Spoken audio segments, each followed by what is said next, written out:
So ngayon guys ay susubukan naman natin muli si KRY Rose 200 sa long drive or long ride.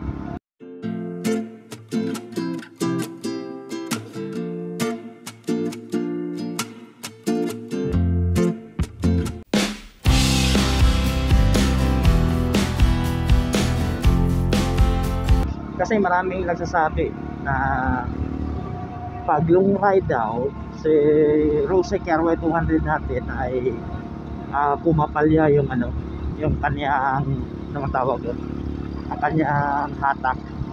Subukan natin kasi ngayon nakapalit na tayo ng ng mga sprockets. Gaya ng sinabi ko nung una, nagpalit tayo ng 410 sa engine at saka 32 sa 38 I mean 38 sa ating rear sprocket. So subukan natin kung papalya ba talaga yung kanyang yung kanyang hatak o kung yung tinatawag na puwersa.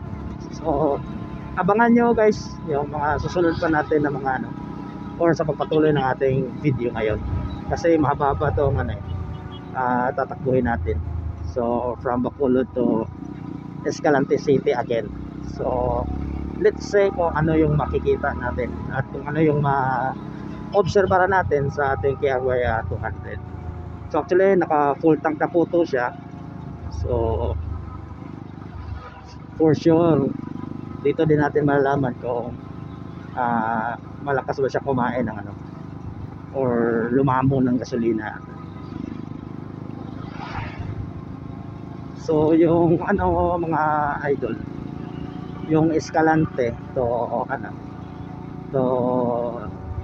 Bacolod to Escalante, kung babasihan natin is proper to proper lang. Kumbaga proper ng Bacolod at saka proper ng Escalante is nasa 97 kilometers, 94 I mean. So plus papasok pa tayo sa amin na merong 11 kilometers. So dun papasok dun yung mga 100 plus kilometers. So it's a one way pa lang. So talagang masusubukan natin si Rosie dito kung totoo ba yung mga sinasabi ng ng iba na pumapalya talaga yung hatak niya. So pasensya na kayo mga idol, so medyo maalog yung kuha natin kasi yung gamit natin is cellphone lamang, kasi hindi pa talaga kaya sa budget na bumili ng mga gadgets na para sa motovlogging. So masakit pa talaga sa bulsa eh. So kaya tiis muna ako sa tinatawag na cellphone. So pangalawang long ride natin to mga idol sa Rose KRY 200 natin, kasi muli natin siyang susubukan kung totoo ba yung sinasabi ng iba na yung Rose daw 200 or KRY 200 ay pumapalya daw yung yung hatak, lalo na pag long ride, lalo na pag umiinit daw yung makina. So comment naman dyan kayo sa ilalim kung totoo ba, kung naranasan nyo rin sa lahat ng mga KRY 200 kung pumapalya ba talaga yung tinatawag na hatakan. So dito ko siya susubukan yan sa highway kasi nasa syudad tayo eh. So may papakita din ako ng mga video na nasa bukid, pero hindi naman talaga kasi lahat ng bukid ngayon yung daan is rough road. So yung iba kasi nakasemento na. So nakapagpalit na nga pala ako dito ng ng sprocket natin, like what I said sa una kong video na inilabas. So yung engine natin is naka 410T at saka yung rear natin is naka 38, pang XR200 na 520 pa rin. At mabuti na lang at mayroong kapareha yung KRY natin na mga sprockets. So akala ko kasi pwede pa malalagyan ng 15 yung engine niya, hindi na pala kasi hindi nakakasya yung kadena. So in-explain sa akin ng kaibigan ko na mekaniko. So pag nagpalit nga tayo ng 14T sa ating mga KRY, kailangan na nga baklasin yung yung engine sprocket cover, kasi maano na dun maabot na yung yung cover, so hindi na papasok yung cover sa kadena. So yun ang kailangan daw. So isa nga pala sa ating sa ating pakay is makikita natin kung ano yung performance niya, hindi naman yung kung gaano siya kabilis tumakbo, kasi alam naman natin na yung Rossi Carway 200 natin is dinesign ito para sa trail, hindi para sa habulan sa daan. So kasi yung ine-expect kasi ng iba, pag naka 200cc ka, malakas na, kumbaga pwede na panghabulan kasi naka 200cc ka. Nakakalimutan kasi nila na iba't ibang design yung motorcycle. So tulad ng Raider 150, yung Raider 150 is dinesign talaga yun para sa sa pangmalakasan, kumbaga pangpatayan yun kaya doon natin makikita yung mga riders ng ng Raider kaya talagang lumipad. So yun, naka-design yun. So yung Sniper naman, naka-design naman yun para naman sa bangkingan. Yun sa pagkakaalam ko. So correct me if I'm wrong, sa mga mas marami pang alam dyan, kasi willing naman tayo umintindi at makinig kung mas accurate yung mas accurate yung mas may alam. So yung Rossi Carway 200 naman natin, na-design ito for trail. So kaya pag dito natin to pinatakbo sa highway, so siguro meron tayo talagang mapapansin na hindi akma sa natin, sa inaasahan natin. So kaya wag na tayong magtaka, kasi as sa first kong hawak nito, nagnanamb yung kamay ko, kasi alam naman natin mas vibrate talaga yung yung KRY 200 na sports. So dahil hindi lamang na loose speed siya, dahil din sa gulong niya, una-una nyo yun na mapapansin mga idol, yung dahil sa gulong niya, so mas ma-vibrate talaga siya, kasi yung spike niya is pang trail talaga pag inapak natin dito sa asfalto, talagang alog pati itlog mo, yan ang totoo. So kaya sa mga baguhan pa dyan nakabili, ito yun lang yung masasabi ko. Huwag kayong magtaka kung bakit ganyan yung Rossi 200 natin. So para hindi tayo madismaya, alamin talaga natin kung ano yung gusto nating motor, pang highway ba or pang trail ba, para hindi tayo yung tawag ba, hindi tayo ma-upset pag nabili na natin yung gusto natin na motor, pag drive natin, ba't ganito, ba't ganun. Yun ang palaging nasa natin sa isip. Minsan mapapamura ka pa kasi akala ko ganito yung motor na mabibili ko, ba't ganito. Ayan, doon na papasok yung mga questions and na mga negatibo, na ikaw rin naman yung kusang magbibigay ng kasagutan. So kaya ang advice ko talaga is, kung bibili ka ng motor, pagplanuhin mo talaga kung ano talaga na motor yung gusto mo at kung para saan. So if you want a motorcycle for your daily use, so choose better for that matter. Kumbaga, huwag kang gagaya sa nakikita mo, kasi bumili siya ng ganun, bumili siya ng ganito. So yun pala, hindi pala yun akma sa gagamitan mo. Bumili ka ng Ninja, pero iakyat mo naman sa sa malubak na daan. So, hindi mo talaga yun ma-enjoy yung tinatawag na Kawasaki Ninja. So ang gusto ko lang naman, pag bumili tayo ng motor, palagi natin ilalagay sa plano, pagbigyan natin ng oras, kumbaga pag-aralan natin daanan. Kung saan ba natin gagamitin yung gusto natin na motor. Pagka gusto mo akit ng bukid, bumili ka naman ng Harley Davidson. So yun gusto ko ipaabot sa mga gustong bumili ng motorcycle, para hindi ka talaga mag-aaksaya ng pera. So mga idol, dito nga pala sa Roseco 200 is nakaano na to wala pa itong ginalaw sa makina. So full stock to, stock yung CDI, stock yung ignition coil, stock yung spark plug, at saka hindi pa to nagalaw yung Euro 4. Kasi maraming nagsasuggest na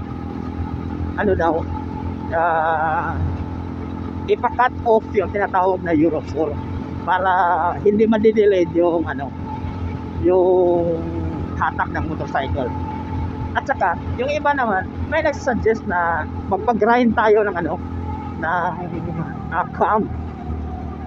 Mas nakikita ko nga sa iba naka 7.2 sila, pero hindi na yung isa naka-packet, yung isa naman hindi naka-packet, pero yung cam nila is 7.2. Kasi yung stock daw nito nasa 6.2 ba ata. Ewan ko kung tama ba yung narinig ko sa pag-explain nila. So mas maganda daw pag regrind ng cam. So sa akin muna, gusto ko enjoy muna yung motor ko na stock. Dadating din yung panahon na siguro mag-try ako na magpalit ng CDI na naka 4 pens. Kumbaga yung tinatawag nila na no limiter, yung Makuto. At saka magpalit tayo ng ignition coil na pang pang racing, kumbaga. Subukan din natin yan. At saka ipapakat off ko yung Euro 4 kung ano ba talaga yung performance ni Rose KRY 200 natin. So yan yung aabangan natin sa next video natin, kasi gagawin ko yan. At saka ngayon yung KRY natin is naka-stock pa yung guma, kasi sayang kasi pag pinalitan ko na siya ng pinalitan ko na siya ng dual sports, kasi gusto ko sana mag dual sports kasi madami ding nagsasabi na mas maganda daw yung dual sports kasi less vibration siya sa ganitong daan. So itatry din natin yan, kumbaga i-accept din natin yan, kasi ang mga nagsuggest niyan yung mga nakamotor din ng KRY 200 na naka dual sports ng gulong. So I know nasa subok na nila yan. So kasi kaya isa din yan sa pwede nating bigyang pansin ng mga suggestion nila. So yan din, isa din yan sa mga pwede nating abangan at ipapakita ko sa inyo kung ano yung performance ni KRY 200. So pag mumotor, doble ingat po talaga tayo mga idol, kasi minsan nakaingat na tayo, yung iba naman hindi nag-iingat. So yun yung papayo ko naman sa mga baguhang nagmumotor. So huwag tayong feeling Superman na porket magaling na tayo mag-drive, yun na yun. Hindi. Pag nagmumotor tayo, palagi nating iisipin kung ano ba talaga yung tamang proseso o yung tamang rules sa daanan habang tayo nag-drive. Kasi palagi natin ilalagay sa isip natin na uuwi pa tayo, may uuwian pa tayo na pamilya, may uuwian pa tayo na kamarkada, may uuwian pa tayo na mga ka-relatives natin. Yan ang palagi natin isa-isip. Andyan na tayo, minsan nasusubok yung pasensya natin sa daan, pero back to normal agad. Pag na-reach mo na yung point at napakita mo na yung gusto mo ipakita, pull down agad. Kung baga, inubertikan ako Pag ano ba tawag doon? Pag na-overtikan mo na rin siya, bawi ka na, pull down ka na agad. Kumbaga, pahinga na, huwag na. Pag gusto mo siya habulin at hindi mo kayang habulin, huwag mo nang pilitin. Kasi dyan yun pumapasok yung yung minsan yung out of control na tayo sa ating gustong gawin. So minsan dyan tayo na didisgrasya kasi wala na tayo sa control. Gusto natin ipakita na kaya pa talaga, pero ang totoo hindi na. Kumbaga yung isip na lang natin yung yung nagpapasigla, yung isip na lang natin ang nagsasabi na kaya. Pero when it comes of sa performance ng motor mo, hindi talaga kaya. Alam mo naman yan. Kasi diniyuse mo yung motor mo. So alam mo kung hanggang saan yung kaya niya. So pag napansin mo hindi talaga kaya, huwag na. Cool down na. Yun ang sinasabi ko lagi. Cool down. So which means, pahinga na. Back to normal na yung takbo. Chill lang. Alam mo kung bakit? Pag sobrang bilis ng takbo mo, maganda yung motor mo, gwapo ka, hindi ka mapapansin ng tao. Alam mo kung bakit? Kasi sino ba makakapansin sa'yo? Yung takbo mo is 200. Sino bang makakikita sa'yo?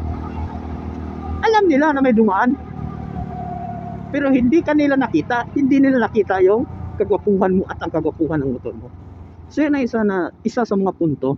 Pero kung gwapo ng motor mo, gwapo ka pa, at yung takbo mo is pang pugi-pugi lang, okay na yun. Nakikita na yung motor mo na pugi, nakikita pa yung mukha mong napakapugi, o diba? Bawing-bawi ka na dun. Kumbaga, puging takbo ka lang. Yun lang naman yung ma-advise ko. So far mga lods, hindi ko pa man na-prepare yung tinatawag nila na pagbaba ng kataka ng motor natin. So baka mamaya makikita na natin to. So yung takbo na to is nasa 85 kilometers per hour lamang. So, by the way, dito nga pala ako dumaan sa circumferential road sa Bacolod City. So susubukan kong dumaan dito sa natapos na highway naman na lulusot ito sa Victoria City. So mas mabilis daw yung takbuhan dito kasi shortcut daw to eh. So first time ko tong dumaan dito. So hindi pa ako talaga masyadong suito sa daanan dito. So try natin kasi meron naman tayong tinatawag na power tanong eh. Baga pwede naman tayo magtanong kung saan ba yung tsaktong daanan. So mga idol, pasuporta naman sa aking munting YouTube channel. Huwag niyong kalimutang mag-subscribe, and comments na rin pag nagustuhan nyo yung video natin. So paki-comment na rin ang yung mga suggestions and questions para masasagot natin according sa na-experience natin sa motor natin. Basta kumbaga related lang tayo sa motor na ginagamit natin araw-araw. So yung ginagamit ko mostly is ito yung KRY Rossi 200 ko. Kasi yung Barako 175 ko is naka full loaded na yun. So pag-baka na yun sa drag race. Pero sa susunod bibigyan ko din yun ng review at saka papakita ko din sa inyo. Pero yung takbo hindi ko talaga kaya yung ipakita sa inyo kasi wala na, hindi na talaga tayo kaya mag-ride ng pang drag race. So may iba nang nag-ride. So, try lang natin na bigyan ng quick review yung Rossi at papakita ko rin sa inyo yung specs ng makina niya, ano ba talaga. So naka 90 kilometers per hour na tayo ngayon. May mga nag-suggest niya mga idol na yung gagawin daw natin sa Rossi KRY natin, ipapagawa daw natin yung telescopic niya. So nire-repack daw yun yung telescopic, at saka meron daw silang binabawas dun sa stopper. So for tinatawag na spacer, I mean. So since na hindi tayo talaga mekaniko, so wala tayong alam dyan, yung mekaniko lamang nag-suggest yan para lalambot daw yung harap ng shock natin. At saka naman sa kaya daw matigas yung ano, yung monoshock. Yung monoshock ng ano, ng KRY, kasi wala daw ano, walang tinatawag na yung parang ano bang tawag yun? Hindi yung lowering kit eh. Basta meron tayong sinatawag dun na yung pang XR 200 daw, yun ang nilalagay. Kaya lang, kailangan daw nilang ibahin din naman yung posisyon ng monoshock natin sa ano, sa babaw. Kasi iba na yun ang bigil daw eh. So kaya ibahin daw yung lalagyan.